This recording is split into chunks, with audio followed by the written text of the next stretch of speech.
हनुमान जी सीता मैया की खोज के लिए निकल पड़े। कई सप्ताह की खोज के बाद उन्हें एक गुफा दिखाई दी। उसके अंदर जाने पर उन्हें फलों फूलों से लदी एक खूबसूरत वाटिका दिखाई दी। उसके आसपास बड़े बड़े स्वर्णिम महल थे। उन्होंने ऐसा नगर पहले कभी नहीं देखा था। जंगल जंगल भटककर वानर काफी थक गए थे। उनको भूख और प्यास भी लगी थी। रसीले और सुंदर फलों को देखकर वे स्वयं को रोक नहीं सके और उन्हें तोड़कर खाने के लिए वाटिका में प्रवेश कर गए। वहां पर उन्होंने सोने के सिंहासन पर बैठी एक साध्वी को देखा। उसके चेहरे पर एक अलौकिक तेज नजर आ रहा था। हनुमान ने जब उसका परिचय जानना चाहा तो वह बोली, मैं साध्वी स्वयं प्रभा हूँ। यह शहर दानवों की वास्तुकार माया ने मेरे लिए बनाया है। यहाँ पर कोई भी मेरी आज्ञा के बिना प्रवेश नहीं कर सकता।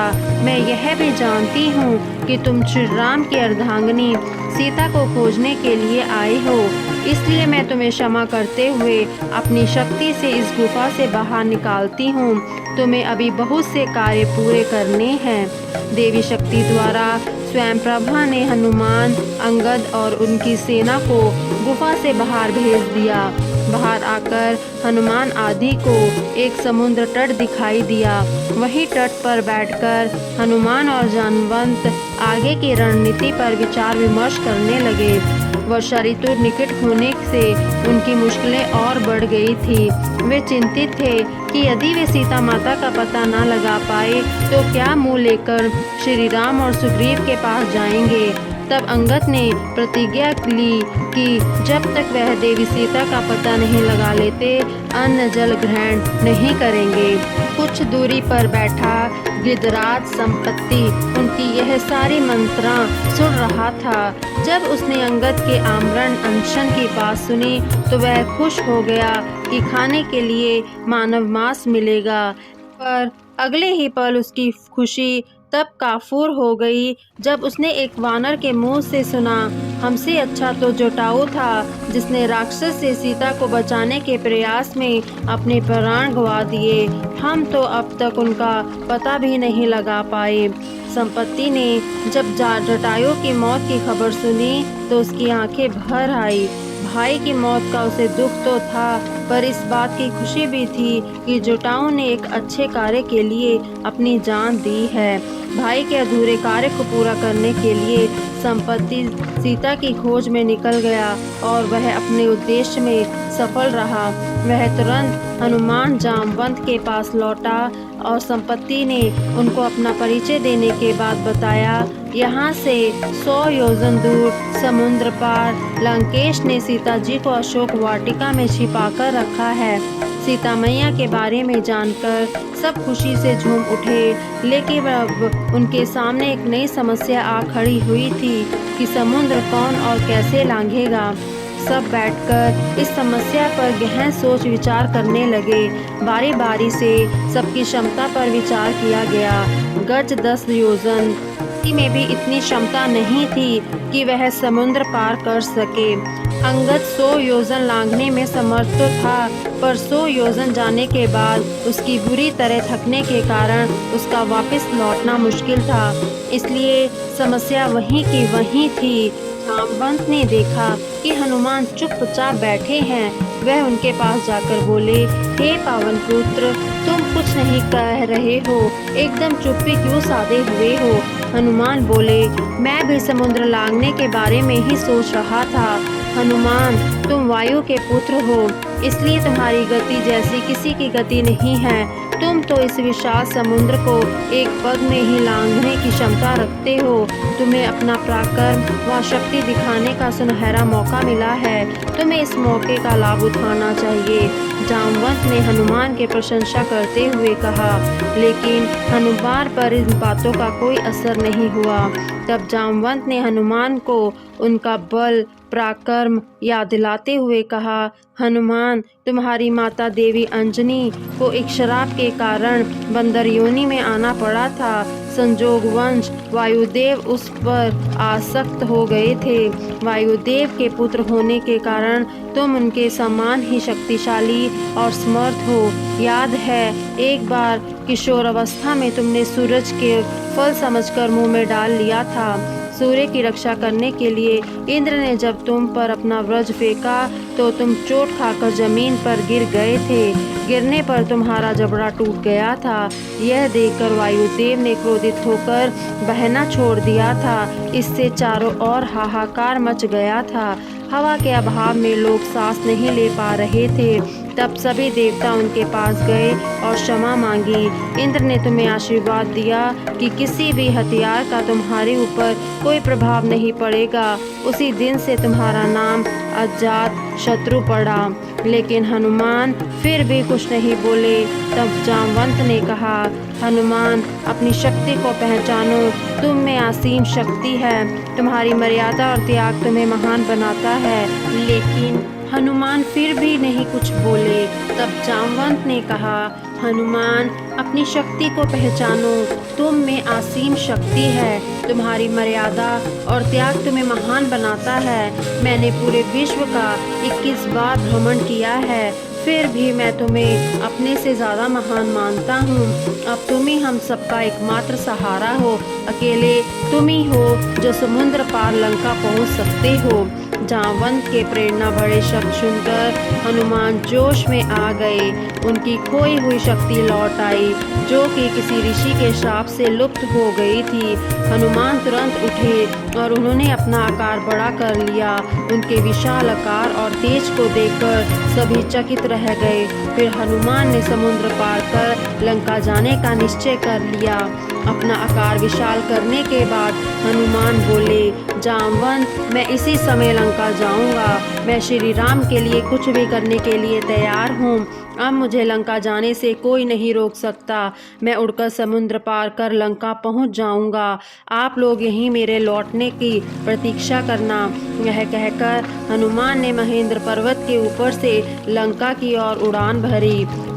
मार्ग में मयंत नाम का पर्वत समुद्र से निकलकर आया और उनके सामने आकर बोला, बेटा, तुम्हारा रास्ता लंबा है, इसलिए कुछ देर यहाँ बैठकर विश्राम कर लो। इससे तुम फिर ऊर्जा से भर जाओगे और तुम्हारी यात्रा सुगम होगी। हनुमान ने विनम्रता से उत्तर दिया, पर्वतराज, आपकी सहायता के लिए मैं आपका आभारी हूँ, पर इस समय मैं क्षमा चाहता हूँ। मैं पल भर के लिए भी यहाँ रुक नहीं सकता। मैं जब अपना कार्य संपन्न करके लौटूंगा तब अवश्य आपके पास बैठूंगा। मायंक से विदा लेकर जैसे ही हनुमान आगे बढ़े, समुद्र से निकलकर एक भयानक और विशालकाय दानवी प्रकट हुई। उसका नाम सुरसा था। उसे देवताओं ने भेजा था ताकि वह हनुमान की शक्ति का परीक्षण कर सके। सुरसा ने हनुमान के सामने आकर उनका रास्ता रोक दिया। उसने एक योजन चौड़ा मुंह खोलकर हनुमान को निगलना चाहा।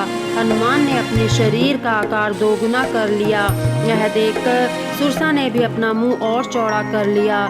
जब हनुमान ने देखा कि सुरसा अपना मुंह 100 योजन तक चौड़ा कर सकती है, तो उन्होंने तुरंत अपना शरीर अंगूठे के आकार जितना छोटा कर लिया। वे सुरसा के मुंह में प्रविष्ट हो गए और फिर झटके से बाहर निकल आए। हनुमान की चतुराई देखकर उसने उन्हें आशीर्वाद दिया और वहां से चली गई। सुरसा के टल जाने के बाद हनुमान आगे बढ़े। जब वे समुद्र के ऊपर से उड़ते हुए जा रहे थे, तब इस समुद्र में उनकी परछाई देखकर एक राक्षसनी उस पर झपट पड़ी। उसने उन्हें नीचे पटक दिया। वायुपुत्र हनुमान तेजी से उसके मुंह में घुसकर उसका पेट फाड़ डाला। इस प्रकार समुद्र को एक और दुष्ट से मुक्ति मिली। मार्ग में आने वाले अनेक अवरोधों का सामना करते हुए हनुमान लंका की सीमा में प्रवेश कर गए। वहां की हरियाली देखकर वे बहुत प्रसन्न हुए। त्रिकूट पर्वत शिखर पर उतरकर वे लंका तो देखने लगे, एक तरफ समुद्र तट से घिरी लंका नगरी के चारों ओर ऊंची ऊंची दीवारें थी। वहां पर भवन विशालकाय और स्वर्ण मंडित थे। हनुमान ने इससे पहले इतनी सुंदर नगरी कभी नहीं देखी थी। चारों ओर सैन्य सुरक्षा चौक चौबंद थी। अतः हनुमान ने निश्चय किया कि रात के अंधेरे में ही लंका में प्रवेश करना उचित होगा। लंका के द्वार पर उन्होंने देवी लंकनी का आशीर्वाद लिया और फिर साधारण वानर का आकार ग्रहण कर लगभग सभी घरों में झांक कर देखा, पर उन्हें एक भी ऐसी सुंदर स्त्री दिखाई नहीं दी जिसे वो सीता समझते। फिर वे लंकापति रावण के आलीशान महल पर चढ़ गए। महल के अन्य कक्षों से होते हुए वे रावण के निजी कक्ष में प्रविष्ट हुए। वहां उन्होंने कई स्त्रियां, गर्दभ बालाएं और राक्षसनियां देखी। वहां से निकल के वे रावण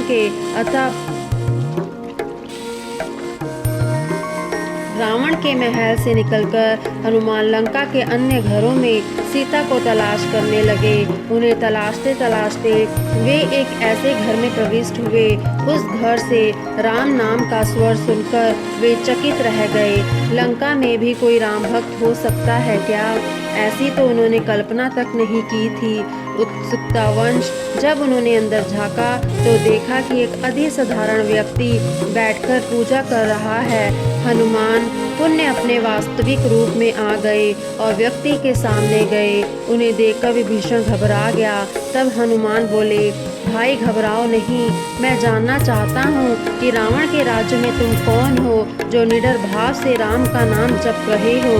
वह बोला, मैं रावण का भाई विभीषण हूँ, मैं राम का परम भक्त हूँ। रावण को यह पसंद नहीं, इसलिए मैं उसके महल से दूर इस साधारण से घर में रहता हूँ। मेरा अधिकांश समय अपने इष्ट देव श्री राम की आराधना में ही व्यतीत होता है। तब तो मेरा परिणाम स्वीकार करें। हनुमान हाथ जोड़कर बोले, क्या आप मुझे बता सकते हैं कि सीता माता कहाँ हैं?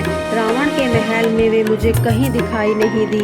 विभीषण बोले, रावण ने सीता माता को अपने महल से लगे उद्यान अशोक वाटिका में कैद करके रखा है। हनुमान विभीषण से विदा लेकर अशोक वाटिका की ओर उठ चले। वह उद्यान किले की तरह ऊंची ऊंची दीवारों से घिरा हुआ था। उसमें प्रवेश करने का कोई रास्ता न देखकर वे एक छोटे बंदर का रूप धारण कर बगीचे की दीवार पर बैठ गए। वे बगीचे में फलों फूलों से लदे वृक्षों, खूबसूरत झरनों और फव्वारों को देखकर प्रसन्न हो रहे थे। फिर वे एक पेड़ की ऊंची शाखा पर बैठकर पूरे उद्यान का निरीक्षण करने लगे। बगीचे का निरीक्षण करते हुए हनुमान को एक सुंदर कोमल युवती एक पेड़ के नीचे बैठी दिखाई दी। उसके चेहरे पर वीरावेदन साफ झलक रही थी। हनुमान समझ गए कि हो ना हो यही सीता माता है। के पहरेदारी में काली भद्दी राक्षसनियां तैनात थी। उनके बीच सीता माता अपने दिव्य तेज से ऐसी प्रतीत हो रही थी जैसे कोयलों के बीच हीरा रखा हो। वे चुपचाप उदास व दुखी बैठी थी। हनुमान सीता माता से मिलने के लिए बहुत उत्सुक थे, लेकिन राक्षसियों की उपस्थिति से उनसे मिलना संभव ना था। उन्होंने सोचा, मुझे हर कदम बड़ी सावधानी से और धैर्यपूर्वक उठाना चाहिए ताकि रावण को मेरे यहाँ आने की भनक ना लगे। अच्छा हो कि मैं अनुकूल समय की प्रतीक्षा करूं। यह सोचकर वे पेड़ के पत्तों की ओर से चिपक कर बैठे गए और दिन ढलने की प्रतीक्षा करते रहे। हनुमान पेड़ पर बैठकर इधर उधर का नज़ारा देख रहे थे कि तभी उन्हें राक्षस राज रावण आता दिखाई दिया। रावण ने काले रेशमी वस्त्र पहने हुए थे और उसका चेहरा सूर्य के तेज के समान चमक रहा था। उसके चेहरे से ही उसकी विद्वता का ज्ञान हो रहा था। वह सीता के सामने जाकर बोला, हे सुंदरी, मैं एक बार फिर तुमसे प्रणय निवेदन करने आया हूँ। मुझसे विवाह कर लो और लंका की रानी और मेरे हृदय स्मरकरी बन जाओ। मैं तुम्हारी हर इच्छा पूरी करूँगा। सीता ने अपना मुंह फेर लिया और बोली, पापी अनाचारी, मेरी नज़रों से दूर हो जा। तू कायर है। तूने मेरे पति की अनुपस्थिति में मेरा हरण किया है। ऐसा घृणित कार्य करके तुम मेरे स्वामी के कोप भजन बन गए हो। यदि तुम जीवित रहना चाहते हो तो जाओ और जाकर श्री राम के चरणों में गिरकर माफ़ी मांग लो, वे तुम्हें माफ़ कर देंगे। यह सुनकर रावण गुस्से से अपना पैर पटकता हुआ वहाँ से चला गया। जाते जाते पहरेदारी कर रही राक्षसी से बोला, तुम इस हठी स्त्री को शादी के लिए राजी करो। रावण का यह व्यवहार देखकर हनुमान को बहुत क्रोध आया और वे उसी वक्त नजाकत देखकर ये जहर का घूंट पी गया। रावण के जाने के बाद राक्षसी ने सीता को डराना धमकाना शुरू कर दिया। त्रिजटा नामक राक्षसिनी ने उन्हें रोका। त्रिजटा राक्षसी होकर भी बहुत सरल दयालु स्वभाव की थी। वह सीता से माँ की तरह स्नेह करती थी। वह सीता के पास जाकर बोली, बेटी तुम डरो मत, कल रात मैंने एक सपना देखा है कि पूरी लंका आग की चपेट में धू धू कर जल रही है और लंकेश्वर भी मारा गया है। तुम्हें लेने स्वयं श्री राम आए हैं। यह सुनकर सीता बोली, जैसा तुम कह रही हो काश ऐसा ही हो। कुछ समय बाद जब पहरा देने वाली सारी राक्षसियाँ वहाँ से चली गई तो हनुमान पेड़ पर बैठे बैठे श्री राम गाथा गाने लगे। उनके मधुर स्वर को सुनकर सीता भावुक होकर रोने लगी। वे चकित थी कि लंका में श्री राम का वर्णन कौन कर रहा है। वे बोली, आप कौन हैं जो मेरे भगवान श्री राम का नाम उच्चारित कर रहे हैं? कृपया सामने आए। हनुमान पेड़ से कूदकर उनके सामने आ गए। अब उन्होंने अपना वास्तविक रूप धारण कर लिया। उन्होंने दोनों हाथ जोड़कर सीता जी का अभिवादन करते हुए कहा, हे माता, मैं श्री राम का सेवक हनुमान हूँ। मुझे श्री राम ने ही आपके पास भेजा है। आप अधीर ना हो। राम और लक्ष्मण शीघ्र ही आएंगे और दुष्ट पापी रावण का संहार कर आपको यहाँ से ले जाएंगे। सीता को हनुमान की बात पर विश्वास नहीं हुआ। उन्होंने कहा, लंका में चारों ओर मायावी राक्षसों का बोलबाला है। मुझे तो तुम भी कोई मायावी जान पड़ते हो। तुम श्री राम का नाम लेकर मुझे छलने आई हो। अवश्य ही यह रावण की कोई नई चाल है। सीता द्वारा अविश्वास जताने पर हनुमान ने राम द्वारा दी गई अंगूठी उन्हें दिखाई। वे बोले, यह मेरे स्वामी ने चलते समय मुझे दी थी। सीता अंगूठी देखकर पहचान गई और उसे माथे से लगा लिया। वे बोली, पुत्र हनुमान, मुझे क्षमा करना, मैंने तुम पर विश्वास नहीं किया। निश्चय ही तुम श्री राम के परम सेवक हो। श्री राम को मेरा संदेश देना कि वे मुझे यहाँ से शीघ्र ले जाएं। जो आज्ञा कहकर हनुमान ने सीता को प्रणाम किया और उनका आशीर्वाद लेकर वहाँ से चल पड़े। वापस लौटने से पहले उन्होंने शत्रु की क्षमता को परखना चाहा। वे बगीचे में उछल कूद करने लगे। एक पेड़ से दूसरे, दूसरे से तीसरे पेड़ पर होते हुए वे फल तोड़ तोड़ कर खाने लगे। पहले उन्होंने भर पेट फल खाए और फिर फल तोड़कर नीचे फेंकने लगे। फलों के साथ साथ टहनियाँ भी जमीन पर गिरने लगी और फिर उन्होंने पेड़ ही उखाड़ फेंके। पल भर में ही उन्होंने पूरी वाटिका का नक्शा बदल डाला। किसी पेड़ पर चढ़कर वे फल तोड़कर खाते और किसी पेड़ को उखाड़कर फेंक देते। पहरेदारों ने उन्हें रोकने की बहुत कोशिश की, लेकिन हनुमान ने उन्हें उठाकर जमीन पर पटक मारा। अशोक वाटिका की रक्षा के लिए तैनात राक्षसों ने जब उन पर आक्रमण किया तो उन्होंने अपनी गदा से प्रहार कर उन्हें चित कर दिया। जब रावण तक यह समाचार पहुंचा कि एक विशालकाय बंदर लंका में घुस आया है और उसने अशोक वाटिका उजाड़ दी है, तो रावण ने हनुमान को पकड़ने के लिए अपने बेटे अक्षय कुमार को अशोक वाटिका भेजा। अक्षय कुमार एक बड़ी सेना लेकर वहां गया और हनुमान पर आक्रमण किया। सैनिक उन्हें पकड़ने के लिए चारों ओर फैल गए, पर हनुमान किसी के हाथ नहीं आए।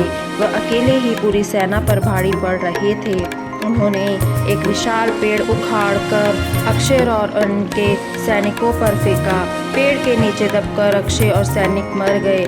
बाकी सैनिक अपनी जान बचाकर रावण के पास गए। उन्होंने रावण को अक्षय और उनके सैनिकों के मारे जाने का समाचार दिया। रावण यह सुनकर बुरी तरह बौखला गया। रावण ने तुरंत मेघनाद को बुलाया और उसे हनुमान को पकड़ने का आदेश दिया। मेघनाद बहुत ही पराक्रमी योद्धा था। उसके पास कई दिव्यास्त्र और देवी शक्तियाँ भी थी। देवता भी उससे डरते थे। एक बार देवराज इंद्र को पराजित करने के कारण उसे इंद्रजीत भी कहा जाता था। अशोक वाटिका पहुंचकर उसने हनुमान को ललकारा, अरे दुष्ट वानर, सामने आ। छोटे छोटे बच्चों को मारकर तो शायद अपने आप को बड़ा योद्धा समझने लगा है।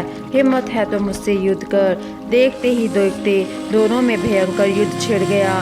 मेघनाथ ने अपने सभी दिव्यास्त्र हनुमान पर प्रयोग कर लिए, पर हनुमान पर उनका कोई असर नहीं हुआ। मेघनाथ ने हनुमान पर ब्रह्मास्त्र का उपयोग किया। हनुमान ने सोचा, अगर मैं इसको निष्फल करूंगा तो यह उचित नहीं होगा, इसलिए वे शांति से लेट गए। ब्रह्मास्त्र लगने पर मेघनाथ उन्हें मूर्छित समझकर बंधकर महल ले गए। रास्ते में जिस भी गली से वे गुजरते, स्त्रियां और बच्चे हनुमान को हैरानी से देखते। मेघनाथ ने हनुमान को बंदी बनाकर रावण के दरबार में पेश किया। रावण के ऐश्वर्य को देखकर हनुमान हतप्रभ रह गए। रावण सोने के सिंहासन पर बैठा था। सोने के महल की दीवारों पर बहुमूल्य हीरे जेवरात जड़े हुए थे। हनुमान को संबोधित करके रावण बोला, वानर, तुम बहुत ही विचित्र जीव प्रतीत होते हो।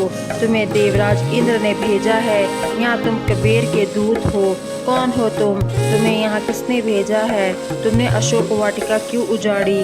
हनुमान ने कहा, मैं श्री राम का सेवक, किष्किंधा नरेश सुग्रीव का महामंत्री और वायुदेव अंजनी पुत्र हनुमान हूँ। मैं श्री राम का दूत बनकर आया हूँ। मेरी मानिए तो अब भी समय है। सीता माता को मान सम्मान के साथ लौटा दें और श्री राम के चरणों में गिरकर माफ़ी मांग लें। कहीं ऐसा ना हो कि फिर बहुत देर हो जाए और आपके साथ आपकी निर्दोष प्रजा भी आकरण मरी जाए। हनुमान की बात सुनकर रावण आपे से बाहर हो गया। वह गुस्से से चिल्लाकर बोला, इस वानर को अभी इसी समय मृत्यु दंड दिया जाए। रावण के सुरक्षाकर्मी ने जैसे ही हनुमान को मारने के लिए तलवार निकाली, विभीषण ने उन्हें यह कहते हुए रोक लिया, इसे मत मारिए, यह दूत है और दूत को मारना वर्जित है। रावण ने विभीषण की बात मान ली, लेकिन वह हनुमान को सबक सिखाना चाहता था। तब एक राजदरबारी ने सुझाव दिया, वानर को अपनी पूंछ से बहुत प्रेम होता है, इसलिए इसकी पूंछ में आग लगाकर छोड़ दो। सुझाव मानकर रावण ने हनुमान की पूंछ में आग लगाकर उसे बंधन मुक्त कर दिया। हनुमान ने लंका के भवनों पर चढ़कर अपनी पूंछ से उनमें आग लगा दी। आग एक के बाद एक भवन से फैलती हुई लंका में फैल गई। रावण की पूरी सोने की लंका धू धू कर जलने लगी। लंका में आग लगाने के बाद हनुमान ने तुरंत समुद्र में डुबकी लगाकर अपनी पूंछ की आग बुझाई। वे सीता माता से विदा लेने अशोक वाटिका गए। सीता अशोक वृक्ष के नीचे चिंतित बैठी थी। उन्हें एक राक्षसी द्वारा पता चला था हनुमान की पूंछ में आग लगा दी गई है। वे ईश्वर से निरंतर प्रार्थना कर रही थी कि हनुमान की पूंछ की आग बुझ जाए और उनका बाल विवाह का ना हो। हनुमान जब सीता मैया के पास पहुँचे तो उन्हें सही सलामत देखकर वे अति ही प्रसन्न हुई। वे बोली, पुत्र हनुमान, तुम कुशल तो हो ना? मैं तुम्हारी सुरक्षा के लिए बहुत चिंतित थी। अब तुम्हें अपने सामने बिल्कुल कुशल देखकर बहुत प्रसन्न हूँ। हनुमान ने उत्तर दिया, माते, मैं आपके आशीर्वाद से बिल्कुल ठीक हूँ। मैंने अपनी पूंछ से लंका में आग लगा दी है, जिससे दुष्ट रावण को सबक मिल सके। अब मैं आपसे यहाँ से जाने की आज्ञा चाहता हूँ, ताकि श्री राम को आपकी कुशलता की सूचना दे सकूं और वे यहाँ शीघ्र ही आ सके। आपसे अनुरोध है कि आप अब जरा भी चिंता ना करें और थोड़ा धैर्य धारण करें। मेरी आपसे एक विनती है कि कृपया आप मुझे अपनी कोई निशानी दे दें, जिसे मैं श्री राम को प्रमाण के तौर पर दिखा सकूं। उसे देखकर उन्हें विश्वास हो जाएगा कि मैं आपसे मिला था। हनुमान की बात सुनकर सीता मंद मंद मुस्कुराने लगी। फिर उन्होंने अपना चूड़मणि निकालकर हनुमान को दे दिया। हनुमान चूड़मणि लेकर सीता मैया को प्रणाम कर वापस चल पड़े। हनुमान समुद्र पार कर उस स्थान पर पहुँचे जहाँ अंगद, जामवंत और उनके अन्य साथी उनकी प्रतीक्षा कर रहे थे। उन्हें दूर से आता देखकर बंदर और भालू खुशी से उठ खड़े हुए। वे चिल्लाते हुए बोले, देखो, हनुमान लौट आए हैं, हमारे राक्षस लौट आए हैं। वे अवश्य ही हमारे लिए कोई अच्छा समाचार लेकर आएंगे। हनुमान ने अपने साथियों को लंका के सारे घटनाक्रम और सीता से मिलने का समाचार दिया। सीता माता के मिलने का समाचार पाकर सभी खुश थे। हनुमान ने कहा, अब हमें यह शुभ समाचार शीघ्र ही श्री राम तक पहुंचाना चाहिए। वे माता सीता के बारे में जानने के लिए व्यग्र हो रहे होंगे। अब सभी उनकी बात से सहमत थे। वे तुरंत लौट पड़े। कुछ ही घंटों बाद वे सब सुग्रीव के शाही उद्यान में पहुंच गए। सभी भूख और प्यास से व्याकुल थे, इसलिए सबने वहां जी भरकर फल खाए और शीतल जल पिया। फिर वे राम, लक्ष्मण और सुग्रीव के पास गए। हनुमान ने सबको प्रणाम किया और प्रसन्न होकर बोले, भगवान, मैंने माता सीता का पता लगा लिया है। लंका के राजा रावण ने उन्हें अशोक वाटिका में कैद करके रखा है। मेरी जब उनसे भेंट हुई उस समय वे अशोक वृक्ष के नीचे बैठकर आपका स्मरण कर रही थी। वे एक पवित्रता और सदाचारिणी स्त्री हैं, इसलिए यदि रावण ने उनका स्पर्श भी किया तो वह उनके तेज से जल जाएगा। मैंने जब उन्हें आपकी अंगूठी दिखाई तो उन्होंने उसे श्रद्धापूर्वक माथे से लगाया। उन्होंने मुझे लौटते हुए अपना चूड़ीमणि दिया। यह आपके लिए उनकी निशानी है। यह कहकर हनुमान ने चूड़ीमणि श्री राम की ओर बढ़ाई। उसे देखकर राम अपने ऊपर नियंत्रण नहीं रख सके और रोने लगे। कुछ देर बाद जब राम थोड़ा शांत हुए तो हनुमान ने से बोले, हे वायुपुत्र हनुमान, तुमने आज सीता की कुशलता का समाचार देकर मुझे नई ऊर्जा से भर दिया है। मैं तुम्हारे इस उपकार का बदला कैसे चुकाऊंगा? हनुमान ने विनम्रता से कहा, भगवान, आप ऐसा ना कहें। मैंने तो बस अपने कर्तव्य का पालन किया है। अब हमें शीघ्र रावण पर आक्रमण कर सीता माता को उसकी कैद से मुक्त कराना होगा। फिर सब बैठकर आगे की योजना पर विचार करने लगे, लेकिन उनके सामने सबसे बड़ी समस्या समुद्र को पार करने की थी। सभी सोच विचार में मगन थे कि तभी सुग्रीव बोला, मैंने सोचा है कि हनुमान अपने कंधे पर राम लक्ष्मण को बैठाकर समुद्र पार करा देंगे। मेरी सेना और मैं उनके पीछे आएंगे। आप चिंता ना करें, हम अवश्य ही समुद्र लांघने का कोई ना कोई उपाय खोज निकालेंगे। अभी हमें शीघ्र प्रस्थान करना चाहिए। हनुमान राम लक्ष्मण को अपने कंधों पर बैठाकर समुद्र तट पहुँचे। सुग्रीव की सेना ने समुद्र तट के पास स्थित जंगल में अपना शिविर लगा लिया। राम सुग्रीव से बोले, मित्र, सबसे विकट समस्या तो अभी भी ज्यों की त्यों है कि समुद्र को पार कैसे किया जाए। यह इतना गहरा है कि इसे तैरकर पार नहीं किया जा सकता और इसकी चौड़ाई इतनी अधिक है कि कूदकर इसे लांघना एकदम असंभव है। हम लोग लंका कैसे पहुँचेंगे? सुग्रीव ने कहा, भगवान, आप चिंता ना करें, समुद्र पार करने का कोई ना कोई उपाय तो निकल ही आएगा।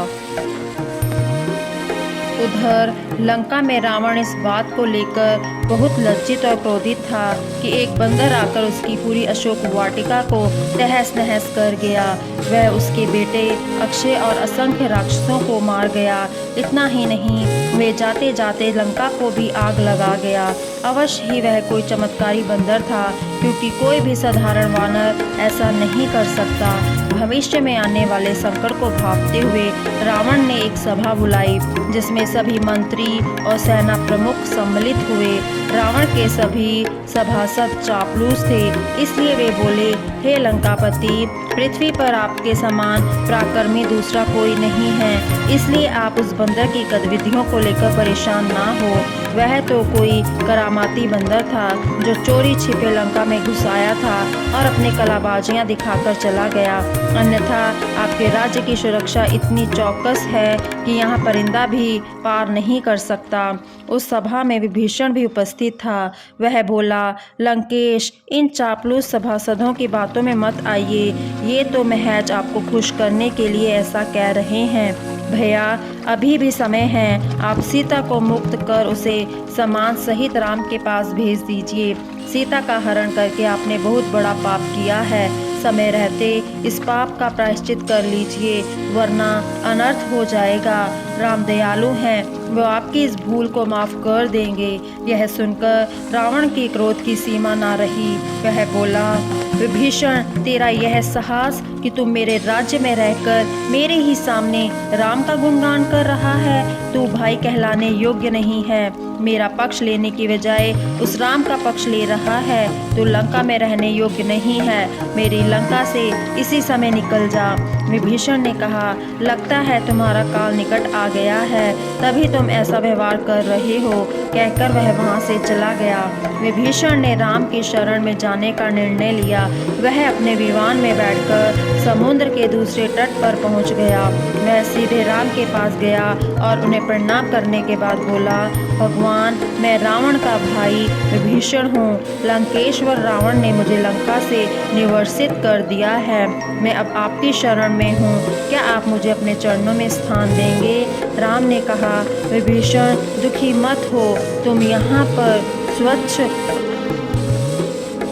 तुम यहाँ रह सकते हो। सुग्रीव ने इसका विरोध करते हुए राम को समझाया, भगवान, हमें यह नहीं भूलना चाहिए कि विभीषण हमारे शत्रु रावण का भाई है। वह हमारा शुभचिंतक कैसे हो सकता है? राम बोले, सुग्रीव, यह मत भूलो कि विभीषण इस समय हमारी शरण में है और शरणगत की रक्षा करना मेरा धर्म है।